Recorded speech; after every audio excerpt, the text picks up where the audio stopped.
हज 2026 के 4 special packages Al Yaseen tours and travels 15 जनवरी 2026 बुकिंग की आखिरी तारीख। अस्सलाम वालेकुम। BBN खबरनामा में आपका खैर मक़दम है। मैं हूं आफरीन शमीम। खबरनामा की शुरुआत में हेडलाइंस। अप्रैल या मई में हो सकता है तेलंगाना में SIR का नोटिफिकेशन। कोई अहल वोटर महरूम ना रहे, सियासी जमातों से बूथ सतह पर ताउन की चीफ इलेक्टोरल ऑफिसर की अपील।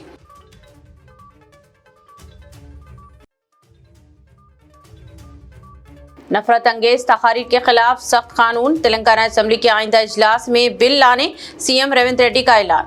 एतराफ़ किया, तेलंगाना हुकूमत अक़लियतों की हिमायत से कायम।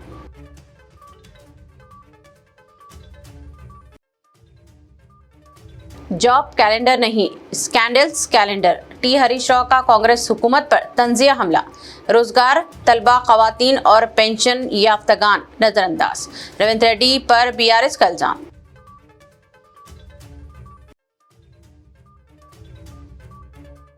2 साला बच्चे के कैंसर इलाज की जिम्मेदारी हुकूमत ने संभाली। वजीर आला रेवंत रेड्डी की इंसानी हमदर्दी की मिसाल। लेटर ऑफ क्रेडिट जारी करने हुक्काम को दिया हुक्म।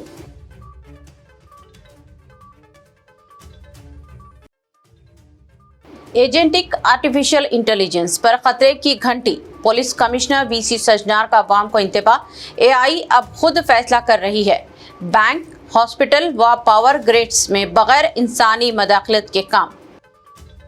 अब खबरें तफसील से। तेलंगाना में वोटर फहरिस्त की दुरुस्तगी और शफाफ को यकीनी बनाने के लिए वोटरों की खुसूसी जामा नजरसानी SIR के अमले का नोटिफिकेशन मुकम्मल तौर पर अप्रैल और मई में जारी किया जाएगा। Chief electoral officer Sudarshan Reddy के मुताबिक इस सिलसिले में तैयारियां तेज रफ्तारी से जारी हैं, जिनके तहत 2025 की वोटर फहरिस्त को 2002 की SIR फहरिस्त में मैपिंग के जरिए जोड़ा जा रहा है और शहरी इलाकों में BLA के जरिए घर घर सर्वे भी किया जा रहा है। SIR के दौरान हर पोलिंग इलाके का कई मरतबा मुआयना किया जाएगा और वो वोटर जो इब्तदाई मैपिंग में शामिल ना हो सके, इन्हें भी अपनी तफसीलात दर्ज कराने का पूरा मौका दिया जाएगा। सुदर्शन रेड्डी ने सियासी जमातों से अपील की है कि वो बूथ सतह पर ताउन करें ताकि शिकायत में कमी आए और कोई भी अहल वोटर फहरिस्त से महरूम ना रहे। तेलंगाना के वज़ीर आला रेवंत रेड्डी ने नफरत अंगेज तकारीर के बढ़ते हुए रुझानात पर तशवीश का इजहार करते हुए ऐलान किया है कि असेंबली के आइंदा इजलास में इसके खिलाफ सख्त कानून लाया जाएगा। उन्होंने शमशाबाद मेट्रो क्लासिक गार्डन में जमीयतुल उलमा हिंद की तरफ से मुनाखदा प्रोग्राम में बतौर मेहमान खुसूसी शिरकत की। इजलास से खिताब करते हुए कहा कि मुल्क और रियासत की तरक्की इसी वक्त मुमकिन है जब तमाम तबकात बाहमी एहतराम और इत्तेहाद के साथ आगे बढ़े और माइनॉरिटी कम्युनिटी को तालीम को तरजीह देनी चाहिए। रेवंत रेड्डी ने साबिक वज़ीर आला YS राजशेखर रेड्डी की जानिब से अक़लियतों को दिए गए 4% रिजर्वेशन का हवाला देते हुए कहा कि मामला सुप्रीम कोर्ट में ज़ेरे समाअत है और इस दौरान दुरुस्त अदद-ओ-शुमार पेश किए जाएंगे ताकि 4% रिजर्वेशन को मुस्तकिल तौर पर नाफिज किया जा सके। उन्होंने BJP रहनुमाओं के दावों पर तंज कसते हुए कहा कि अगर वो वाकई हुकूमत बनाते हैं की हिम्मत रखते हैं तो रियासत में आइन और इसे अमली जामा पहनाएं, क्योंकि तेलंगाना में मौजूदा हुकूमत अक़लियतों की भरपूर हिमायत से कायम हुई है। वज़ीर आला ने जोर दिया कि रियासत में मजहबी हम आहंगी, अमन व अमान और तमाम तबकात की हिमायत हुकूमत की बुनियाद है और तेलंगाना में अवाम की फलाह व बहबूद के लिए ये उसूल हर सतह पर नाफिज रहेंगे। सबको साथ लेकर चलने के लिए हम लोग कोशिश करेंगे। हेट क्राइम, हेट स्पीच के लिए जो कानून बनाना है, आने वाले बजट सेशन में कानून लागू करेंगे। तेलंगाना रियासत में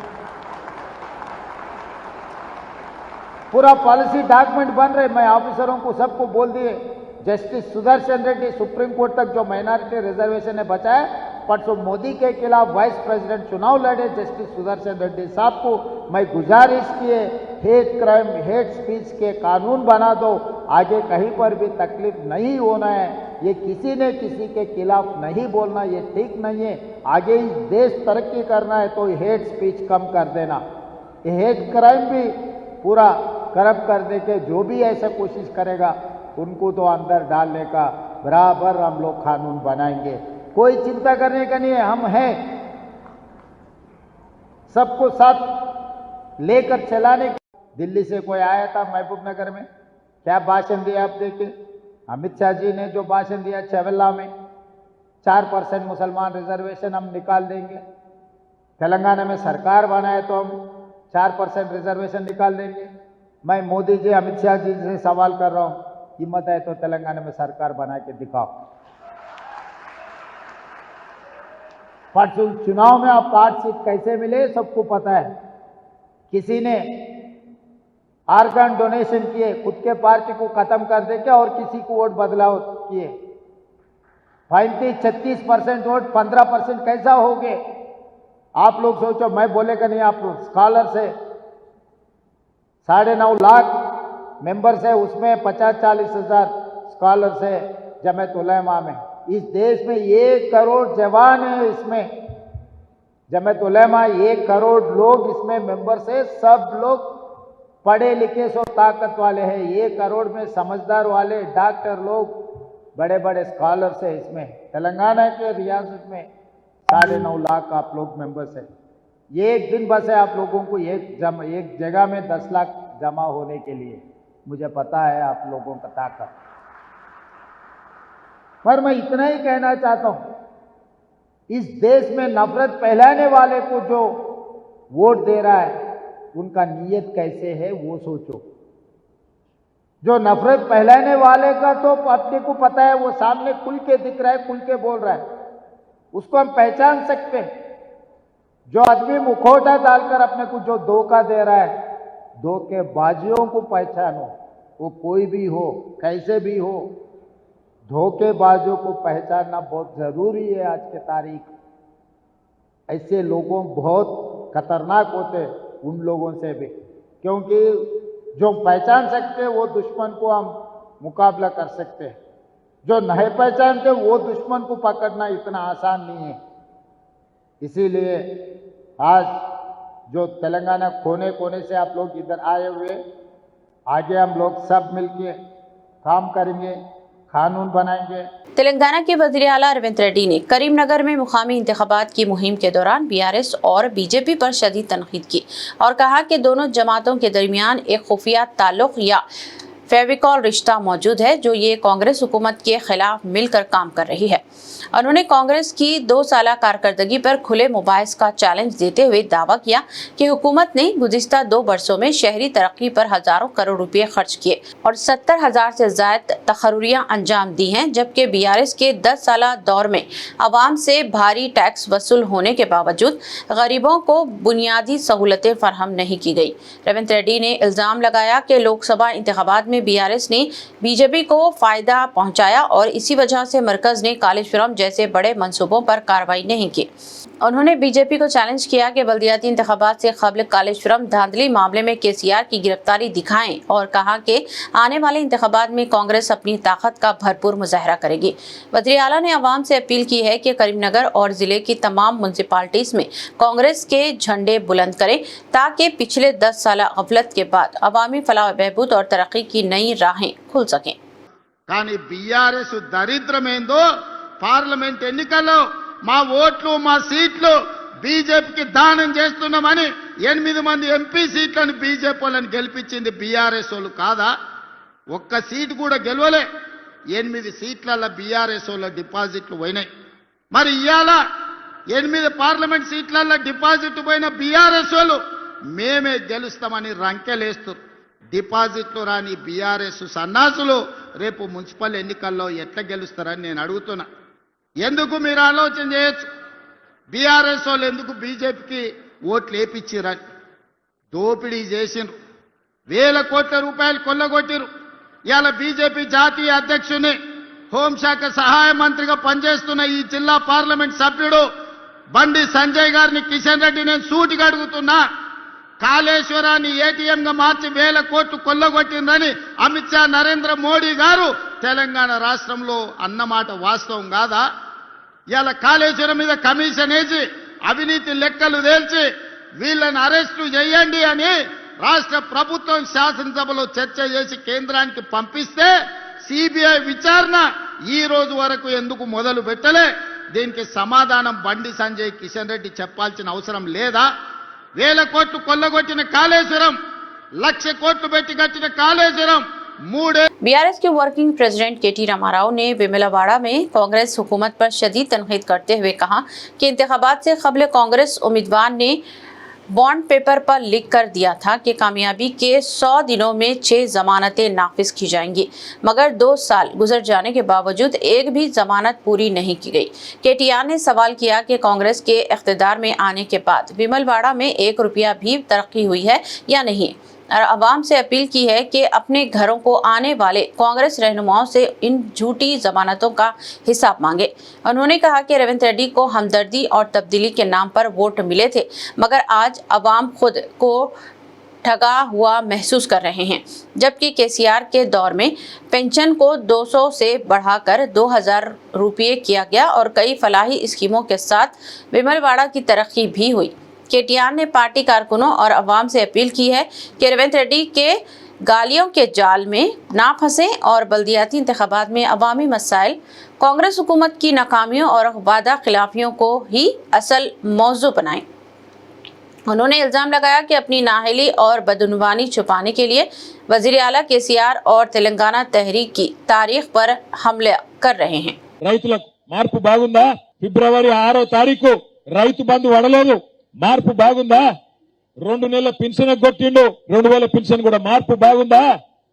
4000 పెన్షన్ అన్నాడు, ఉన్న 2000 కూడా 2 నెలలు ఇయ్యలే, 2 సార్లు రైతు బంధు కూడా ఇయ్యలే. ఇది వాస్తవమా కాదా ఆలోచన చేయండి. వేములవాడకు ఆది శ్రీనివాస్ గారు ఎమ్మెల్యే అయిన తర్వాత, కాంగ్రెస్ పార్టీ ప్రభుత్వం వచ్చిన తర్వాత రూపాయి పని జరిగిందా ఆలోచన చేయండి. అయిందా? ఎవరికన్నా రూపాయి లాభం? ఏం జరిగిందంటే ఫ్రీ బస్ ఎక్కిండ్రి, తిరుగుండ్రి, అంతే. ఇక కొండగట్టు పోయిరాండ్రి, ధర్మపురి పోయిరాండ్రి, జగిత్యాల పోయిరాండ్రి, తిరుగురి, అంతే. ఇంకా తప్ప ఏం చేయలే. మేనకోడలు పెళ్లి చేసుకుంటే ఎట్లయితే మేనమామ కట్నం పెడతాడో అట్లా 15 లక్షల మందికి ఆడపిల్లలకి నెలకు 1,116 రూపాయలు ఇచ్చి కళ్యాణ లక్ష్మి కింద పెళ్లిళ్ళు చేసిండు. ఆ రోజు ఏమన్నారు కాంగ్రెస్ వాళ్ళు? ఆయన 1,00,000 రూపాయలు ఇస్తుండు, మేమేమిస్తామన్నారు. ఏమిటిది మరి? పడ్డదా వేములవాడలు అందరి ఖాతాల తులం బంగారం? మరి ఎత్తారా? అయినా కూడా గుద్దుతారా మళ్ళా కాంగ్రెస్ కోట్లు? ఒకసారి మోసం జరిగితే, ఒకసారి మోసపోతే, మొదటిసారి మోసం చేస్తే మోసం చేసినంత తప్పు అవుతుంది. కానీ రెండోసారి కూడా అవే దొంగ మాటలకు మనం మోసపోతే ఈసారి తప్పు మనదైతుంది. వాళ్ళు మీకు కడుపు మీద కొట్టంగా, వాళ్ళు మీకు ఇస్తానన్నది ఇయ్యకపోగా ఉన్నది కూడా వీక్ పారేస్తుంటే అయినా కూడా కాంగ్రెస్ కోటేస్తామంటే అన్యాయం అవుతుందా లేదా, మోసం ఎవరికి జరుగుతుందో మీరు ఆలోచన చేయండి.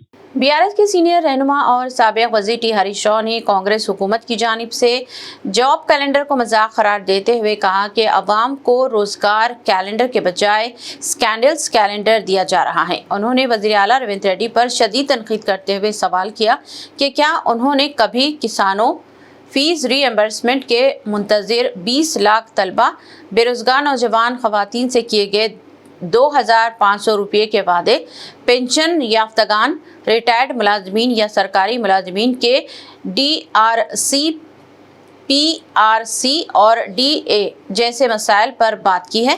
हरीश राव ने इल्ज़ाम लगाया कि 2 साल रेवंत हुकूमत में अवाम को कोई फ़ायदा नहीं पहुंचा और वज़ीर आला हर जलसे में अवामी मसाइल के बजाय केसीआर पर नाजेबा ज़बान इस्तेमाल करते हैं।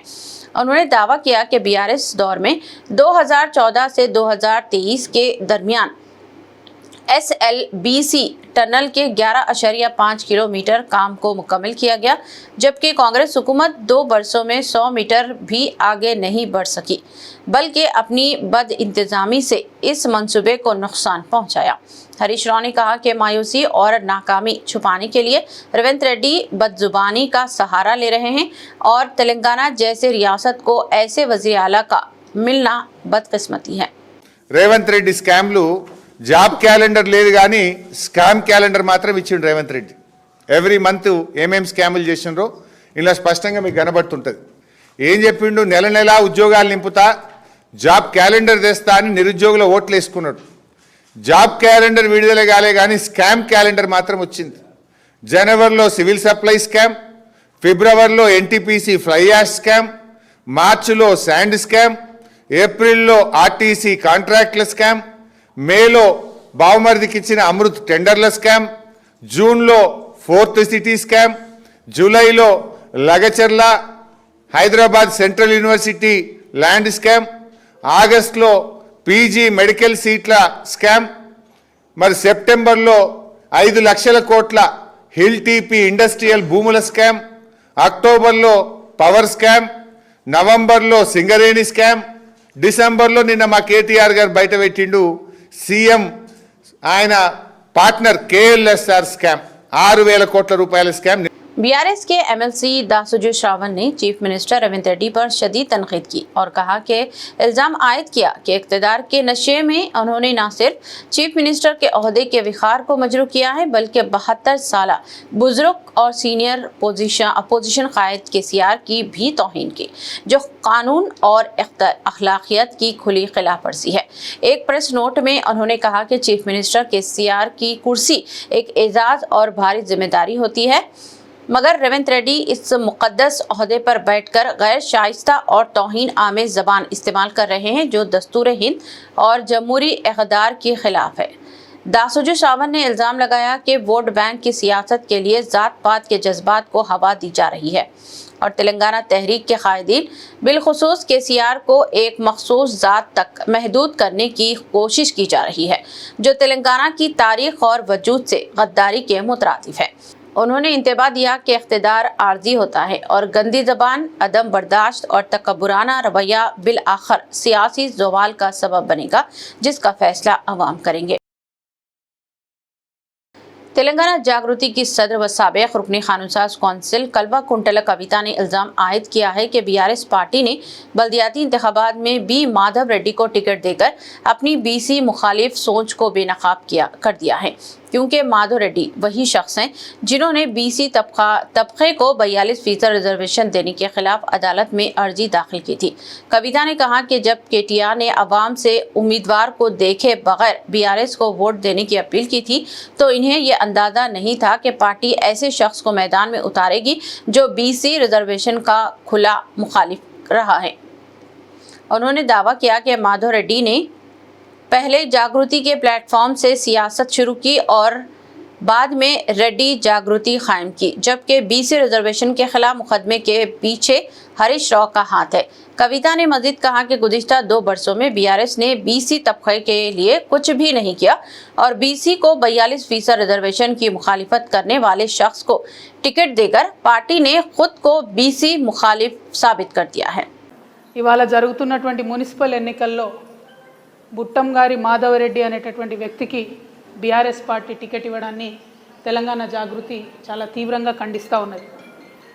బీసీల కోసం 42% ఏదైతే సాధించాలి రిజర్వేషన్లు రాజకీయంగా విద్యాపరంగా అనేటటువంటి అంశాల మీద, ఉద్యోగాలలో అనే అంశాల మీద తెలంగాణ జాగృతి గత 2.5 సంవత్సరాలుగా మడమతిప్పని పోరాటాలు చేస్తున్న విషయం ప్రజలందరికీ తెలిసిందే। ఈ పోరాటాలు చేస్తున్నటువంటి నేపథ్యంలో మరి అసెంబ్లీలో బిల్లు పెట్టించడంలో కానీ, ఆర్డినెన్స్ విషయంలో వెనకబడి ప్రభుత్వాన్ని రైల్ రోకో చేస్తామనేటటువంటి అంశాలను కూడా తీసుకొని ముందుకు వెళ్ళడంలో తెలంగాణ జాగృతి అన్ని బీసీ సంఘాలతో కలిసి పోరాటం చేసిన విషయం ప్రజలందరికీ తెలిసిందే। మరి మేమందరం కూడా కలిసి చేసినటువంటి పోరాటాల ఫలితంగా 42% బిల్లులు పెట్టి ఆ తర్వాత ప్రభుత్వం ఒక గవర్నమెంట్ ఆర్డర్ కూడా తీసుకొని రావడం జరిగింది। ఆ జీవోను ఆపడంలో కీలకమైనటువంటి పాత్ర పోషించింది 2 పిటిషనర్లు, అందులో బుట్టం గారి మాధవరెడ్డి అనేటటువంటి వ్యక్తి ఒకరు। మరి ఆ పిటిషనర్ని ఇవాళ బీఆర్ఎస్ పార్టీ బాజాప్తా టికెట్ ఇవ్వడము మున్సిపల్ ఎన్నికలలో అంటే బీఆర్ఎస్ పార్టీ మరి ఆ కేసు వేయించిందా, లేకపోతే బీఆర్ఎస్ పార్టీ బీసీలకు వ్యతిరేకమా, లేకపోతే బీఆర్ఎస్ పార్టీ 42% బీసీలకు రిజర్వేషన్ ఇవ్వడాన్ని కంప్లీట్గా వ్యతిరేకిస్తుందా అన్న విషయం మాత్రం ఆ పార్టీ స్పష్టం చేయాల్సిందిగా తెలంగాణ జాగృతి నుండి మేము డిమాండ్ చేస్తూ ఉన్నాం। ఎప్పుడైతే ఈ కేసు పడ్డదో ఆనాడే మేము చెప్పినాం, హరీష్ రావు గారికి సంబంధించినటువంటి మనుషులు, హరీష్ రావు గారికి సంబంధించినటువంటి పర్సనల్ లాయరు ఢిల్లీ వేదికగా ఈ యొక్క పిటిషన్ వేయించడం జరిగింది। ఆ 2 పిటిషనర్లు కూడా డైరెక్ట్గా హరీష్ రావు గారితో అనేక సందర్భాల్లో మరి కలిసి కనిపించినటువంటి వ్యక్తులను కూడా మేము చెప్పడం జరిగింది। అదేవిధంగా హరీష్ రావు గారి పర్సనల్ లాయర్ ఏదైతే ఉన్నారో ఈ పిటిషన్ వేయడంలో చాలా కీలకంగా వ్యవహరించారనేటటువంటి అంశాన్ని కూడా మీ అందరి ద్వారా ప్రజలకు తెలియజేస్తూ ఉన్నాం। ఆనాడు కేవలం ఒక హరీష్ రావు గారే దీని వెనుక ఉన్నారని నేను అనుకున్నా, కానీ ఆనాడు మేము చేసిన ఆరోపణలు యావత్తు బీఆర్ఎస్ పార్టీ ఈ కుట్ర వెనుక ఉంది అని రుజువు చేస్తూ ఇవాళ బుట్టంగారి మాధవరెడ్డి అనే వ్యక్తికి టికెట్ ఇచ్చారని నేను భావిస్తూ ఉన్నా. మొన్న కేటీఆర్ గారు ఎవరికైనా ఓటేయాలంటే మరీ ఇటువంటి వ్యక్తిని తీసుకొచ్చి ఓటేయమంటారని నేను అనుకోలే.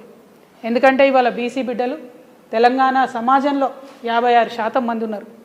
వాళ్ళ నోటికాడి బుక్కను గుంజుకున్నటువంటి పిటిషనర్ను పట్టుకొచ్చి ఓటు వీళ్ళకి వేయండి అని బీఆర్ఎస్ పార్టీకి చెప్తే మరి ఓటు వేయాలన్నా బీఆర్ఎస్ పార్టీకి వద్దా ఆలోచించుకోవాల్సిందిగా యావత్తు తెలంగాణ బీసీ समाजाన్ని కూడా నేను కోరుతా ఉన్నాను.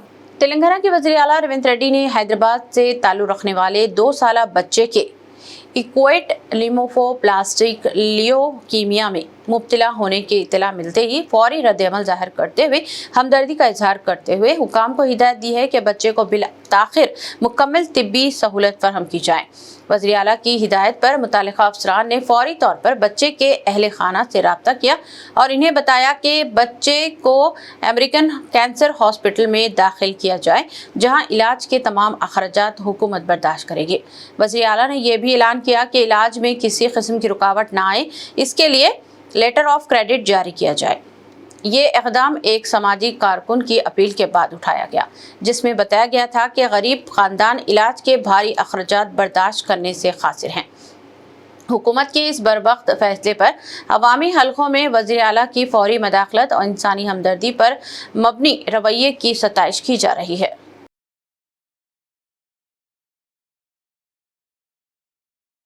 हैदराबाद के police commissioner VC Sajjanar IPS ने सोशल मीडिया पर एक तफसीली पैगाम जारी करते हुए एजेंटिक आर्टिफिशियल इंटेलिजेंस के बढ़ते इस्तेमाल पर खतरे की घंटी बजाते हुए अवाम को खबरदार किया है। उन्होंने कहा कि AI अब महज सवालों के जवाब देने या तहरीर लिखने तक महदूद नहीं रही, बल्कि डिजिटल एजेंट्स की शक्ल में खुद फैसले लेने और इन्हें अमली तौर पर नाफिज करने लगी हैं, जो बैंकिंग, हॉस्पिटलों, पावर ग्रिड्स जैसे हसास शोबों में बगैर इंसानी मदाखलत के काम कर रही है। वीसी सजनार के मुताबिक ये एजेंट्स मालियाती शोबे में अकाउंट्स मुंजमद करने, हॉस्पिटलों में मरीजों की सेहत के मुताबिक दवाओं की मकदार बदलने और सनतों में मशीनों को कंट्रोल करने जैसे फैसले खुद कर रहे हैं, जो अगर गलत साबित हों तो चंद लम्हों में करोड़ों का नुकसान या बड़े हादिसात का सबब बन सकते हैं। उन्होंने साइबर मुजरिमों के जरिए इन एजेंट्स के हाईजैक होने और गैर इरादी रवैये के खतरे की भी निशानदेही की, जहां AI गलत मकसद को दुरुस्त समझकर नुकसानदा रास्ता इख्तियार कर सकती है। पुलिस कमिश्नर ने जोर दिया कि ऐसे जदीद डिजिटल एजेंट्स पर इंसानी कंट्रोल, वाज़े डिजिटल शनाख्त, मुकम्मल लॉगिंग सिस्टम और सख्त हुक्मरानी के उसूल नागुज़ीर हैं, ताकि हर फैसला शफाफ हो और किसी भी गलती की फौरी निशानदही मुमकिन हो सके। उन्होंने खबरदार किया कि अगर ऑटोमेशन की रफ्तार को दानिशमंदी से कंट्रोल ना किया गया तो इसके नुकसानात फ़वाइद से कहीं ज़्यादा हो सकते हैं।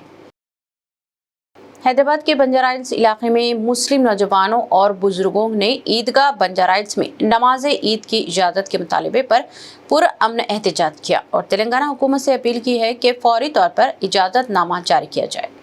मुजाहिरीन ने कहा कि गुज़िश्ता 24 बरसों से बंजारा हिल्स की ईदगाह में रमज़ान और ईद उल अज़हा की नमाज बाकायदगी से अदा की जा रही है, मगर अब इजाज़त ना मिलने पर इलाके के मुसलमानों में तशवीश पाई जाती है। एहतजाज में शामिल अफराद ने वादे किया कि ये मुतालिबा मुकम्मल तौर पर आईनी और मजहबी हक़ के तहत है और इससे अमन व अमान को कोई ख़तरा नहीं, लिहाजा हुकूमत और इंतज़ामिया से गुजारिश है कि रवायत को बरकरार रखते हुए बंजारा हिल्स ईदगाह में नमाज ईद की इजाज़त फराहम की जाए। जावेद हाशमी है, हम यहाँ पर जो है 13वां साल है ये, अल्हम्दुलिल्लाह 13 साल से हम लोग जो है हर साल 2 नमाजें पढ़ रहे हैं यहाँ पर। अल्हम्दुलिल्लाह ये पाएगा प्लाजा और आसिफ जाही वालों की प्रॉपर्टी है। हम जो है गवर्नमेंट को प्रोटेक्ट करने के लिए देते, गवर्नमेंट प्रोटेक्ट करके जो है अल्हम्दुलिल्लाह इसको बचा के रखी है। 10 साल की हुकूमत में, केसीआर की हुकूमत में इल्लल्लाह ने अभी हमारे ईदगाह के लिए हर नमाज पढ़े हम। 2 साल की हुकूमत में कांग्रेस की, रेवंत रेड्डी की 2 साल की हुकूमत में मैं भी कांग्रेस में हूँ, लेकिन मैं आवाज उठाना चाहता हूँ ईदगाह के लिए। अल्लाह का करम ये है, पूरे बंजारा हिल्स की पूरी ईदगाह की पूरी पब्लिक आ रही है यहाँ पर। आज जो है तकलीफ की हमको जो है तकलीफ पहुंचाने का काम कर रहे हैं ये रेवंत रेड्डी की गवर्नमेंट। हमारे ईदगाह के लिए हम हर साल यहाँ पे ऐलानात होते हैं कि गवर्नमेंट हमको देंगे देंगे बोल के। हमारे लीडर जो है दानम नागेंद्र साहब यहाँ पे आवाज उठाए दूंगा बोल के, उन्हें बीआरएस पार्टी से कांग्रेस पार्टी में, यहाँ की पूरी पब्लिक कांग्रेस में चले गए ईदगाह के वास्ते, सिर्फ ईदगाह के वास्ते। समझ रहे आप लोग? हमारे को ईदगाह होना, हमारे को कोई यहाँ पे गवर्नमेंट के ऑफिस नहीं होना, हमारा प्रोटेक्ट, हमारी लैंड है यहाँ पर, आसिफ जाही फैमिली की लैंड है यहाँ पर, हम प्रोटेक्ट करें। यहाँ पे एक एक छोटा बच्चा, बूढ़ा आदमी रात दिन यहाँ पे जो है हम बाहर वालों को नहीं आके हम प्रोटेक्ट करें। यहाँ पर ईदगाह हमारे 24 नमाजा हो गए, आने वाली जो रमजान होंगी 25 दिन नमाज रहेंगी हमारी यहाँ पे इंशाल्लाह। हम जो है अगर यहाँ पर गवर्नमेंट अगर कुछ कदम उठाएंगी, यहाँ पर पहले मेरी जान जाएंगी, उसके बाद ये पूरे जान देने वाले हैं यहाँ पर। बल्दियाती इंतखाबात की मुहिम के सिलसिले में मजलिस के हल्के चारमीनार के रुकने असम्बली मीर जुल्फ़िकार अली ने आदिलाबाद का दौरा किया, जहां उन्होंने वार्ड नंबर 44 के तहत वाक़े मस्जिद उस्मानिया में नमाज जुमा अदा की। इसके बाद उस्मानिया नगर में वार्ड 44 से मजलिस के उम्मीदवार मोहम्मद रोहियत के हमरा राय दहिंदगान से मुलाकात की और इंतखाबी मुहिम चलाई। इस मौके पर मीडिया से गुफ्तगू करते हुए मीर जुल्फ़िकार अली ने अवाम से अपील की कि 11 तारीख को पतंग के निशान पर वोट डालकर मजलिस के उम्मीदवारों को कामयाब बनाएं, ताकि बल्दियाती सतह पर अवामी मसाइल के हल को यकीनी बनाया जा सके।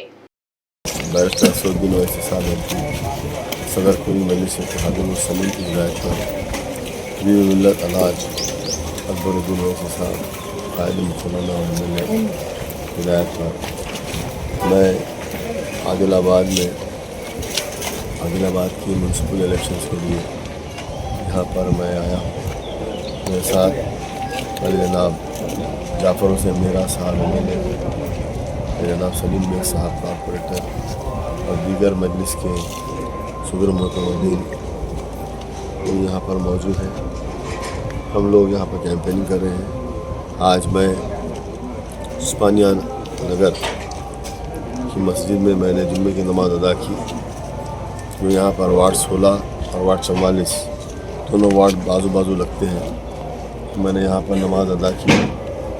नमाज़ अदा करने के बाद मैं बाहर निकल कर लोगों से मुलाकात किया और आपसे यही अपील करता हूँ कि आप जहाँ जहाँ मजलिस इत्तेहाद मुस्लिमीन के उम्मीदवार हैं, उनका निशान पतंग है, पतंग के निशान पर मुहर लगाकर मजलिस इत्तेहाद मुस्लिमीन के तमाम उम्मीदवारों को कामयाब कीजिए। अभी कुछ दिन पहले सदर मजलिस साहब का भी जलसा हुआ था, तो उसके बाद अभी मजलिस का क्या ऐसा रुझान है? अल्हम्दुलिल्लाह आवाम में बहुत ही जोश व खरोश है। इंशाल्लाह मेहनत करना है, मेहनत करेंगे। आराम से यही गुजारिश करूँगा 11 तारीख के दिन अपने अपने घरों से निकलकर पतंग के निशान पर मुहर लगाइए, खुद कामयाबी हमारी। बल्दियाती इंतखाबात के लिए तमाम सियासी जमातों ने अपनी इंतखाबी मुहिम में तेजी पैदा कर दी है। आदिलाबाद के वार्ड नंबर 29 से कांग्रेस के टिकट पर साबिक वाइस चेयरमैन ज़हीर रमज़ानी की अहलिया प्रवीण बानो इंतखाबी मैदान में हैं, जिन्हें अवाम की जानिब से बेहतर रद्द-ए-अमल हासिल हो रहा है। चूँकि इसी वार्ड से ज़हीर रमज़ानी 4 मरतबा कौंसलर मुंतखब हो चुके हैं, इसलिए मुकामी सतह पर इन्हें मजबूत सियासी हिमायत हासिल है। कांग्रेस के जिले सदर नरेश यादव, हल्के इंचार्ज कंदी श्रीनिवास रेड्डी और दीगर कांग्रेस कायदीन भी परवीन बानो को मुकम्मल ताउन फराहम कर रहे हैं। हमारे नुमाइंदे खिजर अहमद याफई की एक खुसूसी रिपोर्ट। अस्सलाम वालेकुम नाज़रीन, जैसा कि इंतखाबी मुहिम का बाज़ाब्ता तेलंगाना भर में आगाज़ हो चुका है और आदिलाबाद के अंदर भी तमाम पार्टी कायदीन जो अलग अलग टिकटों के अलग अलग जमातों पे टिकट हासिल किए हैं, अपने अपने इलाकों के अंदर इंतखाबी मुहिम का बाज़ाब्ता आगाज़ उन्होंने कर दिया है। हमारे साथ में आदिलाबाद के x vice chairman Zaheer Ramzani साहब है। आज हम उनसे बातचीत करने के लिए यहाँ पर उनके इलाके में आए हैं और साबिक़ वाइस चेयरमैन ज़हीर रमज़ानी साहब ने भी बाज़ाब्ता इंतखाबी मुहिम का आगाज़ कर दिया है। हम उनसे बातचीत करने की हम कोशिश करेंगे। ज़हीर रमज़ानी साहब, आपका BBN चैनल में खैर मकदम है। जैसा कि तेलंगाना भर में इंतखाबी मुहिम का आगाज़ हो चुका है और आप इससे पहले मजलिस से मुकाबला करे थे, इंडिपेंडेंट भी रहे, BRS से भी रहे। अब इस मरतबा कांग्रेस गवर्नमेंट तेलंगाना के अंदर है, रूलिंग में है, तो आप कांग्रेस गवर्नमेंट के टिकट पर आप मुकाबला कर रहे हैं, तो आप कैसा महसूस कर रहे हैं? आज मैं 2000 से अब तक मेरी आवाम मुझे वोट डालकर यहाँ तक पहुँचाई है। मैं उनका पहले तो शुक्रिया अदा करना चाहता हूँ। कांग्रेस गवर्नमेंट में मैं जॉइन होने के बाद से आज आवाम में बहुत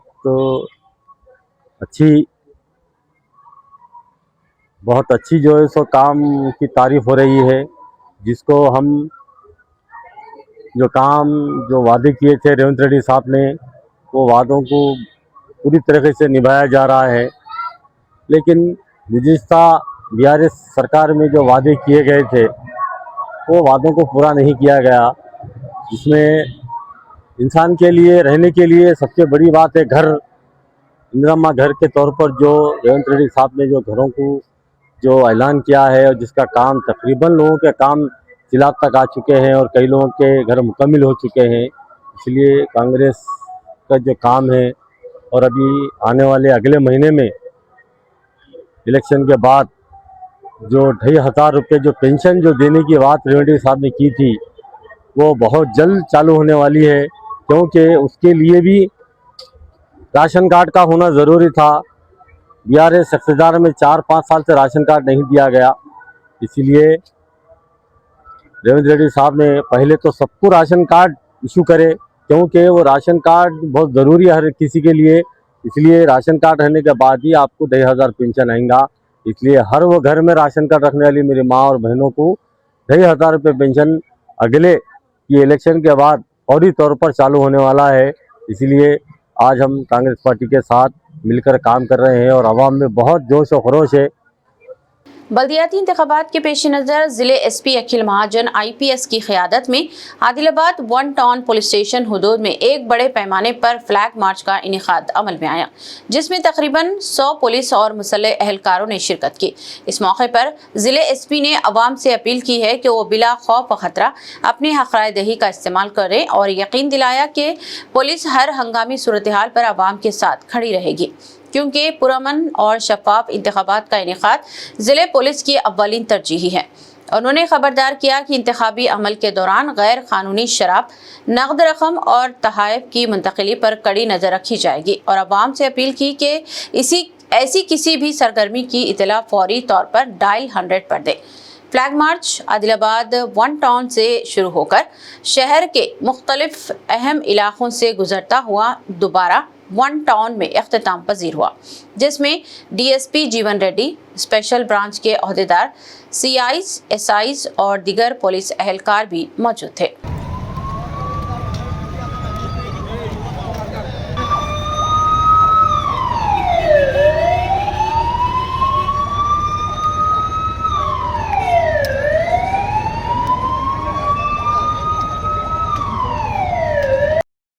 ఈ రోజు కూడా మన టౌన్ పరిధిలో ఇది ఫ్లాగ్ మార్చ్ మనం చేస్తున్నాము, సో దట్ ఆ కాన్ఫిడెన్స్ వస్తుంది ఓటర్స్కి, ఎవరితో భయంలో ఉండడానికి వీల్లేదు, వాళ్ళ సొంతగా వచ్చి ఓటు ఇవ్వాలి, ఏం మనీ మసల్ లేకపోతే అట్లా పవర్ ఏం నడవరు, సో దానికోసం మనం ఫ్లాగ్ మార్చెస్ కూడా ఏర్పాటు చేస్తున్నాం।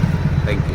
मदरसा दारुल उलूम हुसैनिया के ज़ेरे एहतिमाम सालाना मजलिसे तकमीले हुफ़ाज़ कुरान व दुआया निशिस्त का शानदार और कामयाब इनेकाद इहाते दारुल हुसैनिया में अमल में आया, जिसकी सरपरस्ती बानी इदारा व नाज़िम मदरसा हज़रत हाफिज़ अब्दुल जब्बार दामद बरकातम ने फरमाई, जबकि सदारत सदर जमीयतुल उलमा ज़िले आदिलाबाद हज़रत हाफिज़ मोहम्मद अबू बकर हामिद ने की।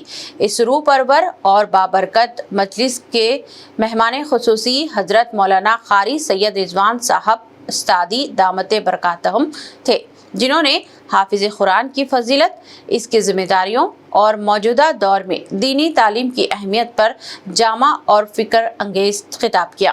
सदर जलसा ने भी हुफ़ाज़ कराम की हौसला अफजाई करते हुए इदारे की खिदमात को सराहा, जबकि मुफ्ती सरदार रहमानी क़ासिमी और मुफ्ती शेख अबूज़र हुसामी ने अपने ईमान अफरोज़ कलमात से सामीन को मुस्तफ़ीद किया।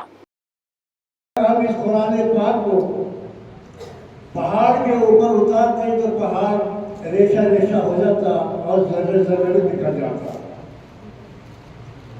और खुशनसीब है उम्मत मोहम्मदिया सल्लल्लाहु अलैहि वसल्लम, जिनके सीनों में आज कुरान पाक महफूज है।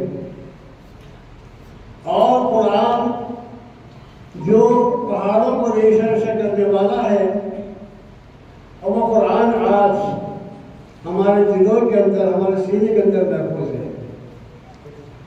और अल्लाह तआला ने आप हजरात को इनमें दीन के लिए जब चुन लिया, मुंतखब किया और काबिल मुबारकबाद हैं। और इस मदरसे से जो तालिब इल्म ने हिफ्ज़-उल-कुरान तकमील किया, मैं उसको भी और मदरसे के इंतज़ामिया को भी और खुसूसन हाफिज़ अब्दुल जब्बार साहब जो बानी है इस मदरसे के, और मुफ्ती शुएब फैसल साहब को मुबारकबाद देता हूँ, जिनकी अंतिम मेहनतों और कोशिशों से ये खतीब इदारा आज भी कायम है और अपनी खिदमात जारी रखे हुए हैं। अल्लाह ताला इनके खिदमात को कबूल फरमाए और इस मदरसे को दीनी और आदतों की तरक्की अता फरमाए। वाखिर दवाना अल्हम्दुलिल्लाह। वरंगल के शमोइन पेट खम्मम रोड पर वाक़े मस्जिद व दरगाह हजरत सैयदाना रोशन शहीद का 704वां उर्स शरीफ गुज़िश्ता शब बाद नमाज इशा नहायत अक़ीदत व एहतराम के साथ इख्तिताम पजीर हुआ, जिसके मौके पर जलसे अज़मत शहदा व औलिया इकराम मुनक़्क़द किया गया। इस रूहानी महफिल से मौलाना दीदार नक्शबंदी ख़ारी निज़ामी ने ख़ुसूसी खिताब किया, जबकि मस्जिद व दरगाह कमेटी के सदर मौलाना सैयद शाह आरिफुद्दीन हुसैनी ने मेहमानों का इस्तकबाल किया। उर्स में सैयद हैदर हिलालुद्दीन उर्फ नवीद बाबा, सज्जादा नशीन व मुतवल्ली दरगाह हजरत माशूक रब्बानी और सैयद याहिया पाशा कादरी नबीरा उर्फ शोएब बाबा ने बतौर मेहमान खुसूसी शिरकत की। बाद अज़ा रुकन क़ानूनसाज़ कौंसिल बसवराज सुरैया ने दरगाह पर हाज़िरी दी। इज्तिमाई दुआ की गई और लंगर आम का एहतमाम किया गया, जिसमें अक़ीदतमंदों की कसी तादाद ने शिरकत की।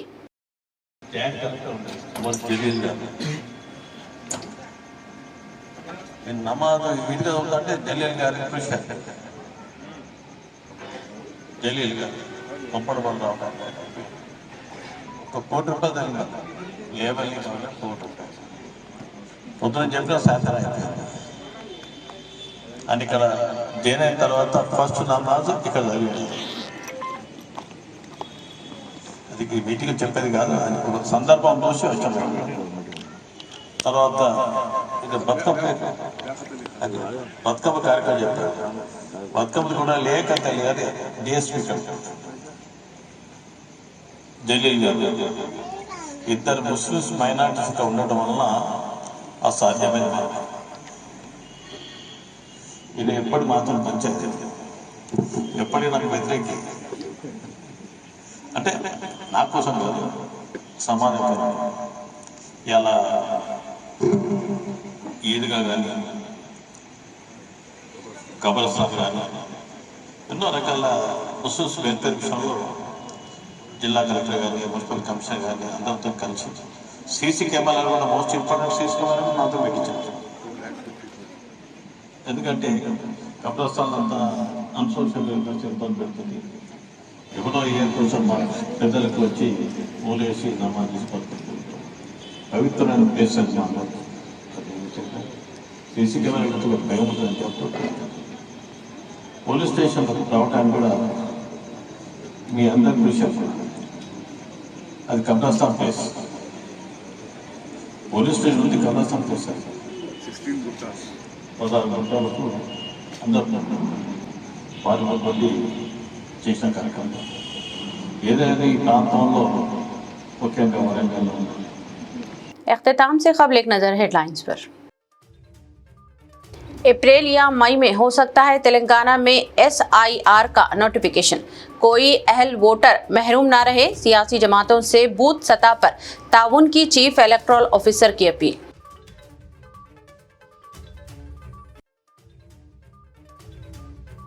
नफरत अंगेज तकारीर के खिलाफ सख्त कानून, तेलंगाना असम्बली के आइंदा इजलास में बिल लाने CM रेवंत रेड्डी का ऐलान। एतराफ़ किया तेलंगाना हुकूमत अक़लियतों की हिमायत से कायम।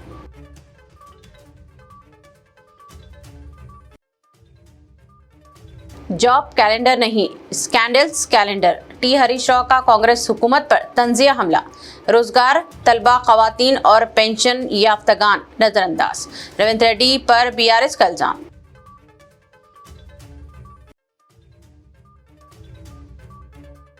2 साला बच्चे के कैंसर इलाज की जिम्मेदारी हुकूमत ने संभाली। वज़ीर आला रेवंत रेड्डी की इंसानी हमदर्दी की मिसाल, लेटर ऑफ क्रेडिट जारी करने हुक्काम को दिया हुक्म।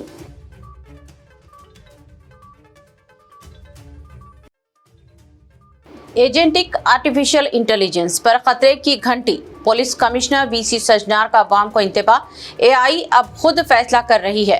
बैंक, हॉस्पिटल व पावर ग्रिड्स में बगैर इंसानी मदाखलत के काम। खबरनामा में बस इतना ही। मज़ीद ताज़ा तरीन न्यूज़ अपडेट्स और दिलचस्प प्रोग्राम के लिए देखते रहें BBN चैनल। हमारे सोशल मीडिया चैनल्स को सब्सक्राइब व फॉलो और हमारे इस वीडियो को लाइक और शेयर ज़रूर करें। अब मुझे दीजिए इजाज़त। अल्लाह हाफ़िज़। आपके ख्वाबों का सफर मुक़द्दस अब पहले से ज्यादा आरामदेह, मुनज़्ज़म व पुरसुकून। अल यासीन टूर्स एंड ट्रैवल्स हज 2026 के लिए लाए है 15 दिन और 35 दिन के खुसूसी 4 शानदार 5 star super deluxe, 4 star super deluxe और 3 स्टार डिलक्स नॉन शिफ्टिंग और शिफ्टिंग पैकेजेस। 3 स्टार पैकेज 7,50,000 से और 5 स्टार 10,25,000 रुपए से शुरुआत। 21 मई 2026 को हैदराबाद से जिद्दा रवानगी। हरम शरीफ व हरम नबवी के बहुत करीब पुरसुकून बेहतरीन रिहाइश, कुशादा कमरे और मोहब्बत भरी रहनुमाई। मनासिक हज के 5 बाबरकत दिन मीना, अरफात व मुज़दलिफा के AC VIP tents, B category मुअल्लिम के तहत खुसूसी इंतजामात, रिटर्न टिकट, 3 वक्त का इंडियन खाना, स्पेशल हज किट, जियारात, पासपोर्ट व luggage bag, unlimited laundry, 5 litre जमजम और हज वीजा प्लस इंश्योरेंस पैकेज में शामिल। आज ही अपनी सीट बुक करें। महदूद निश्ते।